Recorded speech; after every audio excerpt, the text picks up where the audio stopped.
Confiei no meu Senhor e Ele me ouviu. Do pecado me livrou e a vida em mim surgiu. Muitos o verão e temerão Deus, Criador da terra e céu. Bem-aventurado que confia no Senhor, a Cristo honra, glória e louvor. Os meus pés guiou no bem, um sol em mim nasceu, minha vida há de ser um hino ao meu bom Deus.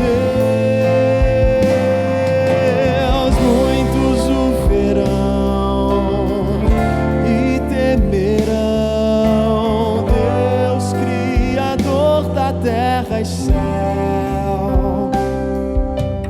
Bem-aventurado que confia no Senhor, a Cristo honra, glória e louvor.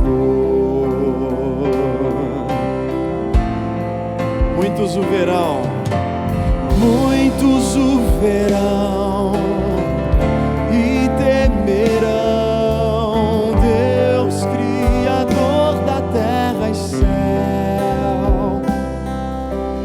Bem-aventurado que confia no Senhor, a Cristo honra, glória e louvor. A Cristo honra, glória e louvor.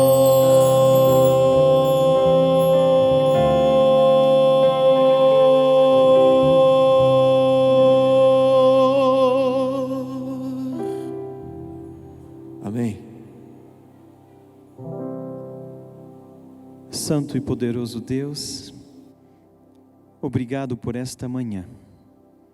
Estamos dedicando estas horas para adorar o Senhor, o único nome que deve ser adorado e exaltado sobre esta terra, sobre este universo. Iremos recapitular o que aprendemos durante a semana, o que a escola sabatina tem nos ensinado.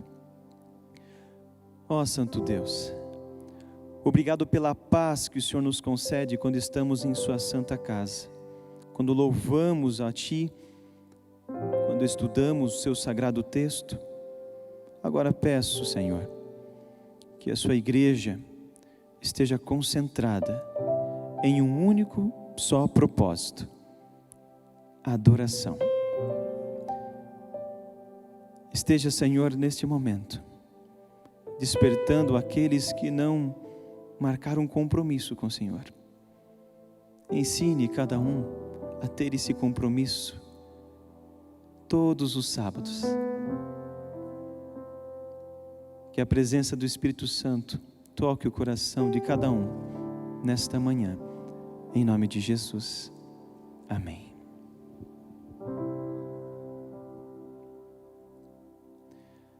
Bom dia a todos. Estamos em mais um sábado para estudarmos a lição da escola sabatina.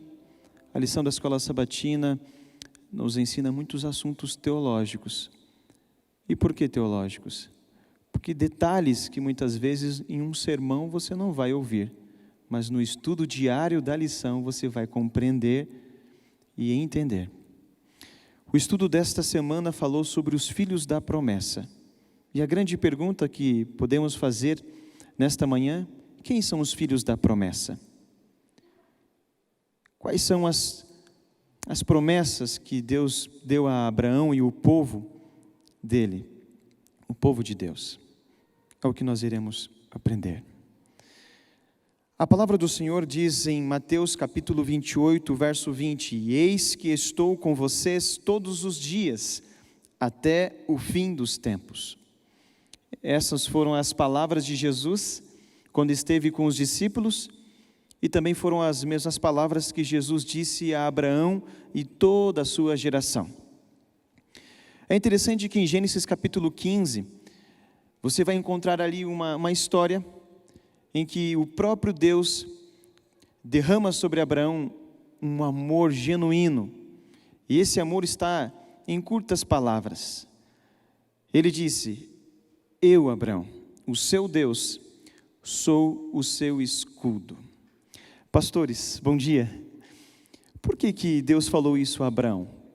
Qual o significado de escudo dentro do contexto de Gênesis capítulo 15? Porque essa foi uma das primeiras frases, a primeira palavra da Bíblia referente a essa proteção, a esse cuidado. Como entender o que o próprio Deus e o próprio Jesus estava querendo falar aqui e explicar para Abraão e sua geração? Bom dia, pastor David, pastor Dani, bom dia, igreja querida, aqueles que estão chegando agora e aqueles que nos assistem também, aí através do nosso sinal da internet. É muito bom podermos estudar juntos a lição, não é verdade? E compartilharmos. A propósito, a lição desse trimestre está uma bênção. O tema da aliança, sim, é um tema que percorre a Bíblia de capa a capa, Tudo permeia o conceito da aliança. Aliás, o próprio Deus, Ele é uma aliança eterna, As pessoas ali da divindade, Pai, Filho e Espírito Santo.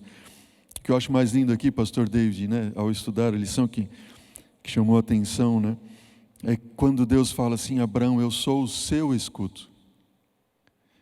Tinha algo assim particular, não era algo geral, generalizado, Abraão, eu sou o teu escudo, eu sou o teu Deus, eu sou o teu protetor. E pensar que esse Deus, Ele é também o Deus de Abraão, é o nosso Deus, Ele pode ser o nosso escudo, o nosso protetor individual, pessoal, particular, e não de modo geral.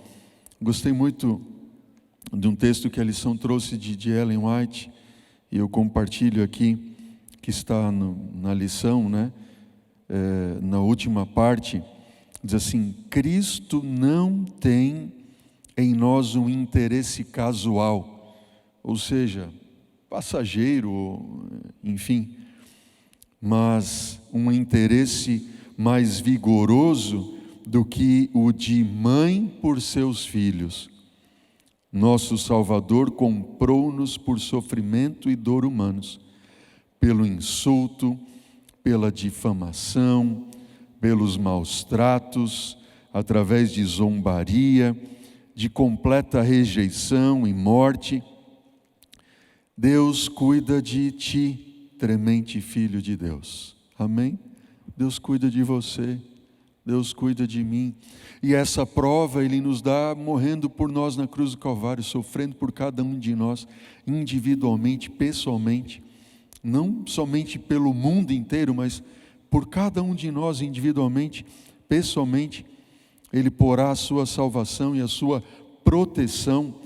A fraqueza inerente à nossa natureza humana não nos impedirá o acesso ao Pai Celestial, pois Ele, Cristo, morreu para interceder por cada um de nós individualmente. Amém?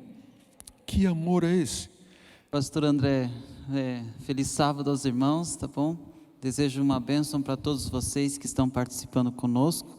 Mas pastor André, olha que esse lindo contexto que essa declaração de Deus é apresentada. Um pouco antes de Deus falar para Abraão que ele era o escudo dele, Deus havia promovido que Melquisedeque desse uma bênção para Abraão. E essa bênção foi tão linda, tão especial, que chamou a atenção. Mas Deus, Ele não quis deixar essa mensagem de forma terceirizada. Deus, Ele não quer deixar alguém falar para Abraão que ele é escudo, que Deus vai cuidar dele, que ele vai ser protegido. É uma declaração particular, uma declaração pessoal. E essa declaração, eu sou seu escudo, na lição vem declarando também que a denominação de Deus como escudo aparece aqui pela primeira vez na Bíblia toda. Logo depois de Abraão ter recebido a bênção de Melquisedeque, Deus entrou em contato com ele e falou que ele, Deus, era escudo de Abraão. Que carinho, que amor. Uma outra coisa rapidinho. Muitas pessoas falam que o Deus do Antigo Testamento é um Deus ruim, tirano, mas o Deus do Antigo Testamento é protetor. Ele fala que é escudo, que Ele não vai deixar mal acontecer. E essas bênçãos que Deus apresenta para nós, nos dá segurança de que em meio a tantas situações, Deus continuará cuidando da gente. Às vezes, né, pastor David e irmãos, as pessoas perguntam, né, especialmente agora, né, nesse tempo que a gente está vivendo, se Deus é o meu escudo, por que o meu esposo faleceu? Por que eu perdi o meu filho? Por que eu fiquei doente? Por que, né? Se Deus é o meu escudo, por quê? Por quê? Por quê? Parece que tem alguma coisa difícil da gente entender. Mas a palavra de Deus nos diz, a lição trouxe também esse versículo bíblico que nós encontramos lá na primeira carta de Paulo aos Coríntios, capítulo 10, versículo 13, que diz: não vos sobreveio tentação, né, ou provação maior que você pudesse suportar, ou seja, que não fosse humana, mas Deus é fiel e não permitirá que sejais tentados além das vossas forças. Pelo contrário, juntamente com a tentação, vos proverá livramento, de sorte que a possais suportar. Ou seja, duas coisas me chamam a atenção aqui. Número 1, se Deus é o nosso escudo, quando os dardos do inimigo são lançados para nos atingir, quem é o primeiro a ser atingido? É o escudo, é Jesus. E eu me lembro de um texto de Ellen White que diz que Jesus, ele nos circunda a nossa vida, né? Ele nos abraça para nos proteger, e quando os ataques do inimigo são desferidos contra nós, o primeiro a ser atingido é Ele. E aquilo que chega a nós é porque Ele permitiu. E se Ele permitiu, é para a nossa salvação, para o nosso bem, para o nosso crescimento. Amém?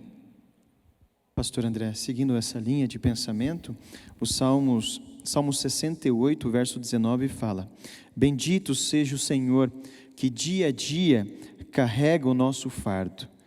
Verdadeiramente Ele é o escudo, porque carrega todo o fardo, toda a dor. Mas o mais impressionante de tudo isso é que esse escudo, ele ultrapassa questões físicas. Porque quando Deus fala que Ele é nosso escudo, a primeira coisa que vem em nossa mente é: bom, se Ele é nosso escudo, eu não vou passar por dor. Se Ele é nosso escudo, eu não vou passar pela morte. Mas essa questão de escudo que o próprio Deus falou para Abraão ultrapassa a questão física. Se você, por exemplo, abrir Romanos capítulo 8, verso 38, o próprio Deus fala o seguinte: de que o amor que Ele tem por mim e por você, o amor que Ele tem, a morte ou o sofrimento nunca, mas de forma alguma, separará esse amor, essa atenção que Ele tem com o seu povo. Nada nos separará do amor de Cristo, mesmo que alguém já tenha passado pela morte. Agora, um outro ponto interessante da lição de domingo, sobre a questão de escudo: Abraão poderia ser muito orgulhoso em dizer: olha, Senhor, eu venci alguns reis anteriormente, antes do Senhor falar comigo aqui, eu venci alguns reis. com apenas 318 soldados meus que vieram da minha casa, nasceram da minha casa, muito bem preparados para a guerra. E eu venci, protegi o meu sobrinho Ló, e ele está aqui seguro agora com a sua família. Mas Abraão não disse isso. Abraão foi humilde em receber o escudo divino, em receber o amor e a atenção divina e dizer: Senhor, sem dúvida, por mais que eu tenha homens bem preparados para a guerra, eu preciso de Ti. Porque o escudo pelo qual Deus estava prometendo a ele, que seria o escudo, estava além de questões físicas, mas também espirituais. Se a pessoa morreu, mas ela estava convicta espiritualmente, Deus foi o escudo, pois permitiu que então a promessa da vida eterna ficasse sobre a mente daquela pessoa. Bom, a lição também falou que a descendência de Abraão, pastor André e pastor Denilson, a descendência ela seria muito abençoada e também abençoaria muitas outras nações, muitos outros povos. A Bíblia fala, né, em Gênesis 12, 13, 18, o verso 18, em Gênesis 22, verso 18, repetidas vezes essa palavra: as nações da terra seriam abençoadas. Por quê que elas seriam abençoadas? Qual é o significado dessas bênçãos através de Abraão? Qual o significado? Bom, interessante que o texto bíblico fala, né, da descendência, né, de Abraão. Ali é no singular, é do descendente, da semente. E a semente de Abraão, o descendente dele, que todas as famílias da terra seriam abençoadas, é próprio Cristo Jesus, né? O nosso Salvador, que tomaria o nosso lugar para morrer por nós na cruz do Calvário. E a promessa se cumpre, né? Aquilo que nós encontramos lá em João 3,16, né? Porque Deus amou o mundo de tal maneira que enviou o seu Filho, a semente de Abraão, descendente de Abraão, para morrer por todo o mundo, mas só seria salvo tão somente aquele que nele cresce. E isso envolve todo mundo, né, que nele cresce, não só os descendentes de Abraão, como sendo tão somente eles, né, como o povo de Israel infelizmente tomou para si, assim, como um privilégio que fosse só deles, né? Mas é um privilégio dado a todos. Gênesis 3,15 vem apresentando o proto-evangelho, né? Uma declaração que a serpente seria pisada pela cabeça e ela picaria o calcanhar do filho da mulher. Tem esse contexto. Ali nesse texto do proto-evangelho já vem apresentando isso, que Deus ele quer resolver o problema. E com Abraão, Deus prometeu que o benefício do descendente dele ajudaria todo o contexto da terra. Graças ao benefício que Deus deu, Deus prometeu para Abraão, hoje nós temos a oportunidade de estarmos aqui na presença de Deus. Por causa desde Gênesis 3, nós chegamos aqui na história de Abraão, Gênesis 15, e hoje nós estamos no contexto da bênção. Deus prometeu e Ele vai nos ajudar. Sem Cristo não tem o que nós fazermos. Sem o descendente não tem chance. E por isso que a condição básica para a nossa salvação é crer em Jesus. Nós precisamos. Aí nós podemos ver no contexto de Abraão, como o pastor David relatou, ele havia conquistado uma nação, ajudou o seu amigo Ló, com poucas pessoas já conseguiu influenciar positivamente. Essa bênção que Deus deu através dele foi muito boa. Ele poderia se achar por isso, mas ele deixou Deus ser o escudo e aceitou a promessa. Deus promete que vai nos ajudar. A geração de Abraão, ela ensinaria as verdades do Deus que Abraão conheceu. Mas infelizmente eles não puderam ou não fizeram isso de acordo com aquilo que Deus gostaria que eles fizessem. Mas o interessante de tudo isso é que nós hoje, descendentes de Abraão, precisamos fazer com que outras nações, outras pessoas conheçam também a respeito dessa verdade. Deus deixou que a nação de Abraão pregasse a mensagem a povos pagãos, gentios, mas infelizmente o orgulho e a autossuficiência fez com que eles guardassem as verdades para si. Hoje, nós não devemos guardar o conhecimento que temos. Precisamos compartilhar com pessoas que ainda não conhecem. Esta foi a promessa e essa foi a aliança que Deus havia feito. Pastor David, eu lembro também de mais um aspecto dentro desse contexto, que as promessas que foram feitas a Abraão, elas também são feitas a nós. As bênçãos que Deus destinou a Abraão, também são bênçãos que Deus destinou e destina a nós. E também o compromisso que Deus fez com Abraão, também é um compromisso que Deus fez conosco. Ou seja, os deveres que ele tinha de aceitar a aliança são também nossos. E a salvação que foi estendida a ele, da mesma forma é estendida a nós. Ao contrário do que muitos pensam, que a salvação no Antigo Testamento era através das obras da lei, ela também era pela graça, né, mediante a fé. Isso tão é verdade, né, que, como diz lá o Antigo Testamento, enfim, o livro de Gênesis, no capítulo 17, e também Paulo repete isso quando ele escreve aos Romanos, no capítulo 4, no versículo 3, ele diz assim, pois, Romanos 4, 3 diz, né, pois que diz a Escritura, Abraão creu, e isto lhe foi imputado para a justiça. Antes de sequer Sara ter ficado grávida, antes de Isaac nascer, antes de tudo se cumprir, antes mesmo de ele ser circuncidado, ele creu, isso lhe foi imputado. Ou seja, Paulo usa essa passagem para dizer, Abraão foi salvo tão somente pela graça mediante a fé, por ele haver crido, e ponto final. Ou seja, a salvação no Antigo e no Novo Testamento é a mesma. O Evangelho, ele é eterno. Não é um evangelho do Antigo, um evangelho do Novo Testamento. E a lição nos trouxe também, texto importantíssimo da gente relembrar aqui, que está lá em Gálatas no capítulo 3, versículo 8 e 9, e também no versículo 26 e 27 e 28, melhor dizendo, que diz assim, Gálatas 3, versículo 8 e 9, diz, ora, tendo a Escritura previsto que Deus justificaria o quê? Pela fé, não pelas obras, os gentios, prenunciou o evangelho a Abraão. O mesmo evangelho que Abraão foi salvo pela fé, seriam os gentios posteriormente. Em ti serão abençoados todos os povos. Através de obras da lei? Não, através da fé. De modo que os da fé são abençoados como o crente Abraão. E o versículo 28 e 29 diz o quê, né? 27, 28 e 29, do mesmo capítulo 3 de Gálatas. Porque todos os que fostes batizados em Cristo, de Cristo vos revestistes, diz arte, não há mais judeu, nem grego, nem escravo, nem liberto, nem homem, nem mulher, porque todos vós sois um em Cristo Jesus. E se sois de Cristo, também sois o quê?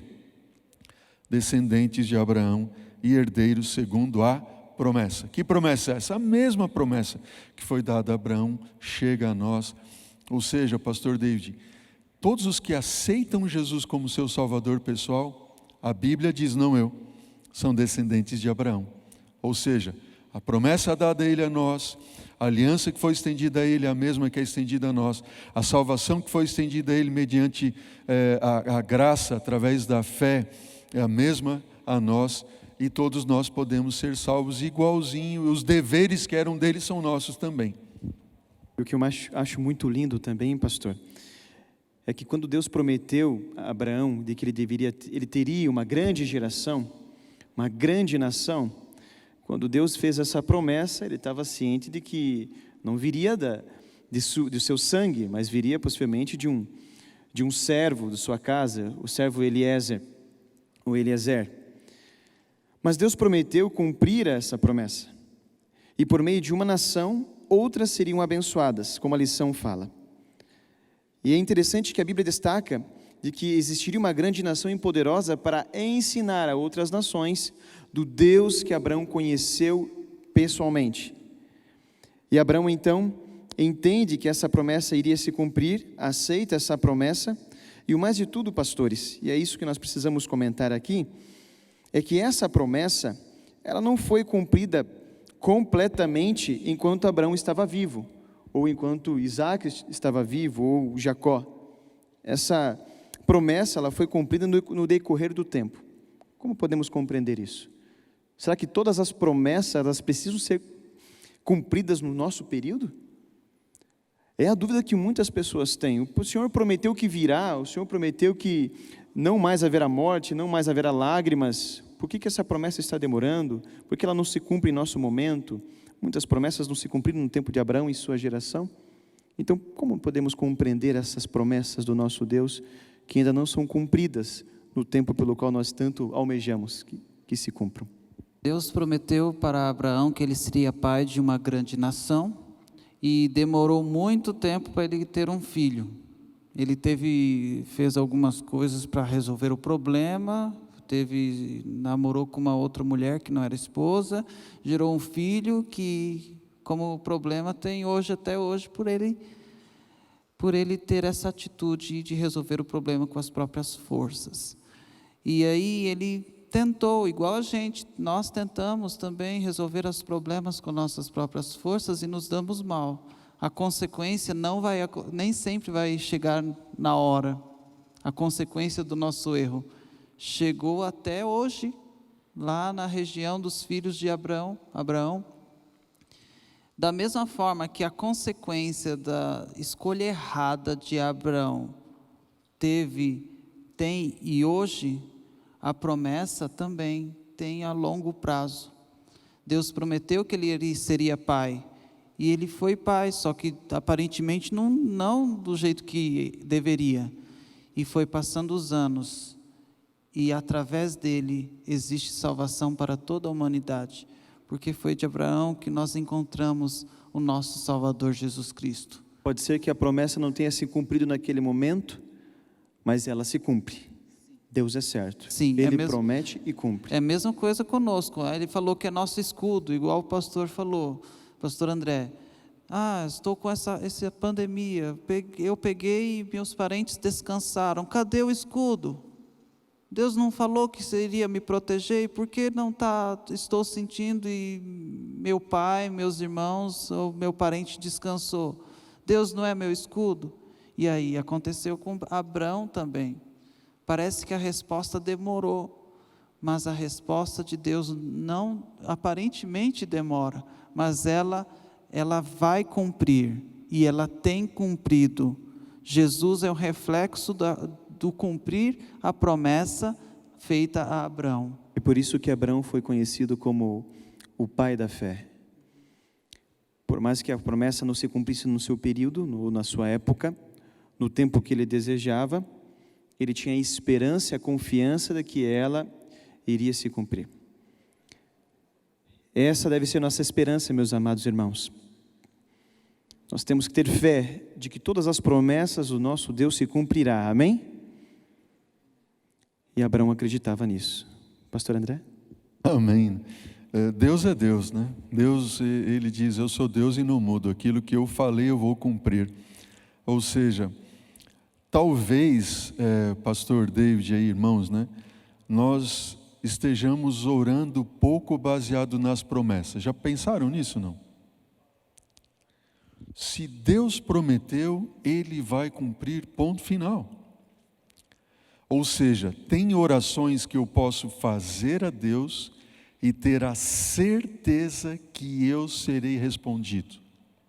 Vou dar um exemplo aqui.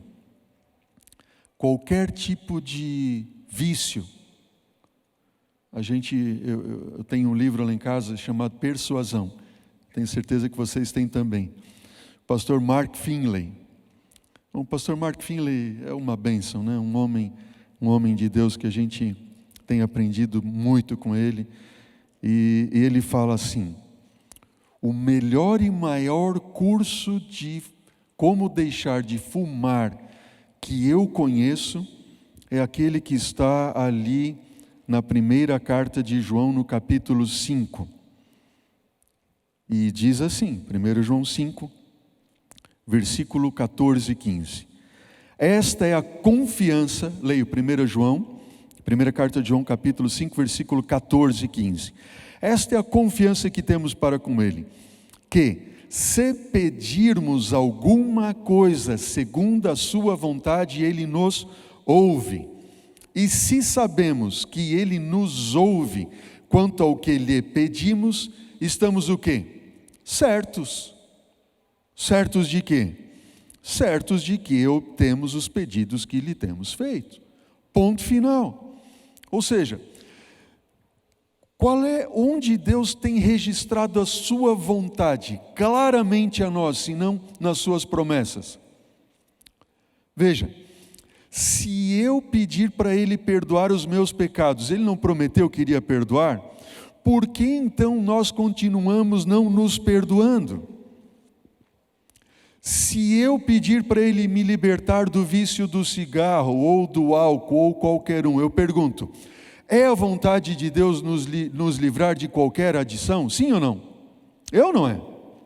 Ele prometeu, eu vou te libertar. Se você pedir, você vai ganhar, eu vou te dar a libertação. Eu tenho, no meu curto ministério, experiência mais do que uma, pessoas que eram viciadas, uma viciada em cigarro, e o cigarro é terrível. E pediu, creu, se entregou, Deus libertou. Eu tenho uma experiência de 2 casos, eu me lembro aqui, do indivíduo que era viciado em álcool de uma forma absurda, desde os 8 anos de idade, aprendeu a beber com um pai que era alcoólatra. E assim Deus tirou, Deus libertou. É promessa de Deus, clamemos pelas promessas. Deus, Ele é fiel, Deus não muda, diz Malaquias capítulo 4, versículo 6. Ezequiel 12, 28. Se você puder abrir a sua Bíblia, olha que promessa linda. Que afirmação linda.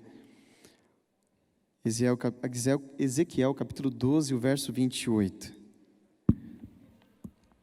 Portanto, dize-lhes, assim diz o Senhor Deus, não será retardada nenhuma das minhas palavras, e a palavra que falei se cumprirá, diz o Senhor. Amém? Uma outra frase que o próprio Deus disse para Abraão, que também chama a atenção do estudo, pastores, foi essa: farei de você uma grande nação, e o abençoarei e engrandecerei o seu nome, seja uma bênção. Bom, quando, por exemplo, pegamos a história da Torre de Babel, os construtores disseram, bom, nós iremos construir uma grande torre para que o nosso nome seja lembrado.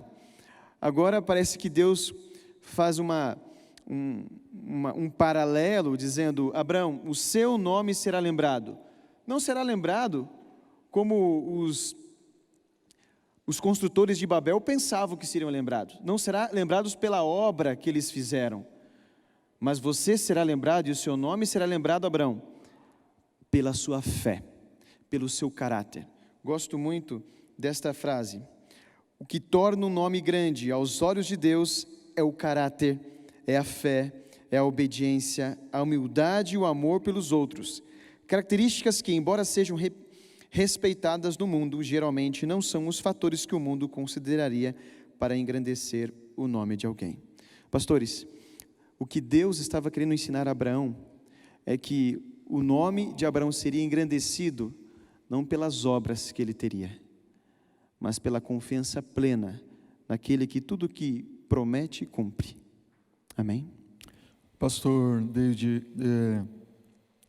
eu lembro de um pastor meu, que foi o meu presidente, em outro campo que eu trabalhei, e esse pastor, né, como é uma boa qualidade, eu posso falar aqui, né, é o pastor Apolo Abrácio.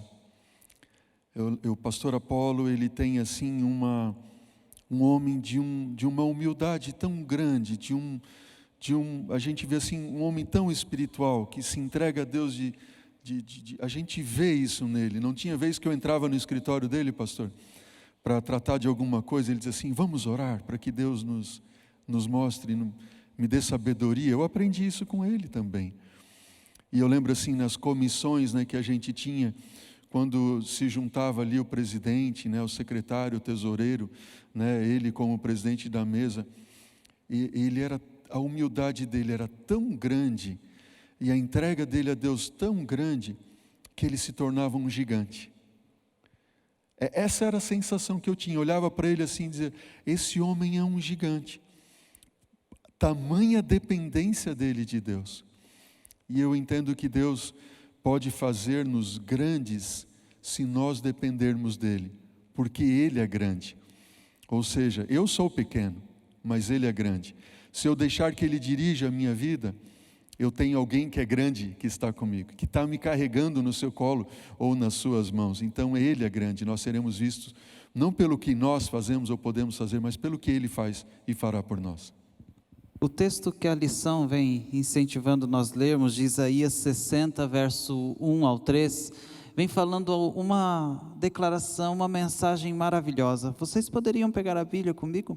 Isaías capítulo 60, os versos de 1 ao 3, vem apresentando essa orientação que Deus nos dá sobre esse contexto de uma grande nação. Por que Deus queria que fizesse dele uma grande nação?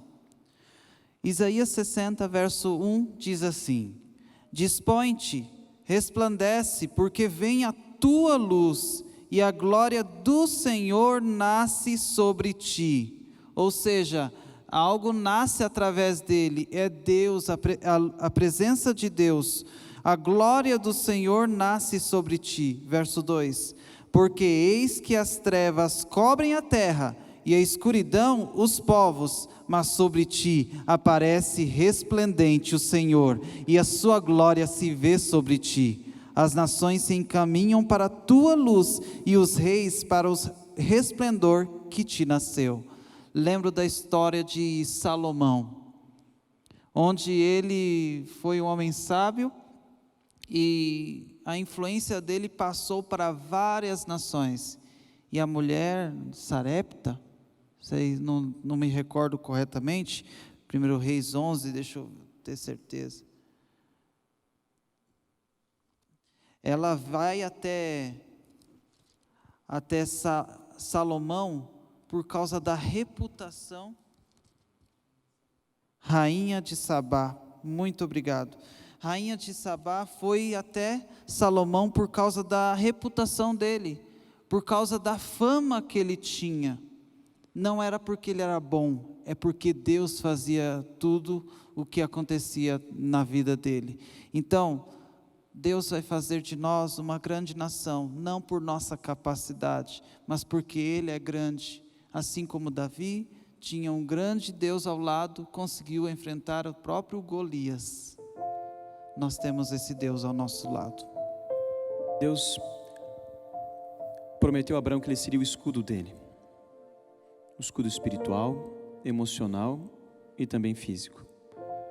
Prometera de que a sua geração seria uma bênção para outras nações.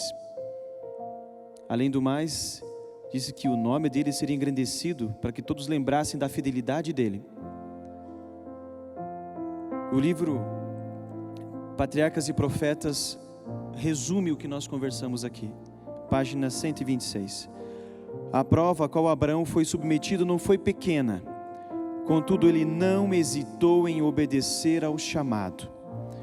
Não teve perguntas a fazer com respeito à terra da promessa, apenas confiou. O lugar mais feliz da terra que ele seria aquele em que Deus quisesse que ele estivesse. Deus prometera ser o nosso escudo, prometera abençoar a nossa família e a nossa geração para honrar o nome dele e engrandecer o nosso nome. E em Apocalipse fala que ele até mudaria o nosso nome e daria um nome especial na eternidade. Abraão não questionou as lutas e desafios que ele enfrentou. Eu e você também não devemos questionar as lutas. Pelo contrário, apenas acreditar nas promessas, pois somos filhos dessa promessa. Deus abençoe vocês.